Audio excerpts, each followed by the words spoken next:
Monsieur le Président. Madame la Vice-présidente, ce qui se joue aujourd'hui autour du Groenland dépasse de loin un désaccord diplomatique ponctuel.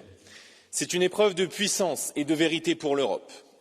Le président des États-Unis place l'Union européenne devant un choix clair, accepter une vassalisation sous couvert de partenariat transatlantique ou bien redevenir des acteurs souverains, capables de défendre nos intérêts et notre intégrité. Le moment que nous vivons n'est pas un accident de l'histoire. Il est l'aboutissement de décennies d'aveuglement stratégique nourris par l'illusion d'une mondialisation pacifiée et par l'abandon progressif de notre autonomie au profit d'une dépendance bien confortable. Lorsqu'un président américain menace ouvertement un État européen, lorsqu'il combine une pression territoriale assumée avec un chantage commercial explicite, ce n'est pas seulement un partenaire qui s'exprime, c'est un rapport de force qui s'impose. Et c'est notre crédibilité qui est alors mise à l'épreuve.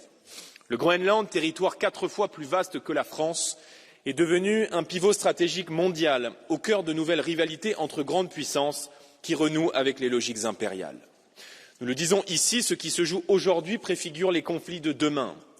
Céder créerait un précédent grave, un précédent qui concernerait demain d'autres territoires européens et peut-être après-demain des territoires ultramarins français qui pourraient à leur tour subir des pressions comparables.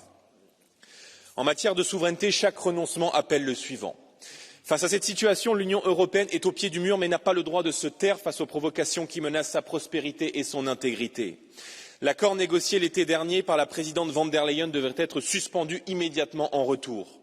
L'Union européenne doit activer sans délai ses instruments anti-coercition et assumer des mesures ciblées sur les services et les exportations américaines à destination de l'Europe.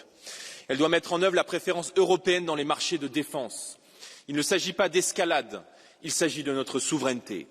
Car au fond, mesdames, messieurs, le choix est simple, accepter une fois encore la dépendance ou reprendre la maîtrise de notre destin. Notre soumission serait une faute historique. Derrière cette épreuve se joue notre liberté politique. Alors nous faisons un choix clair, celui des peuples souverains, des nations libres, debout, capables d'assumer leur destin.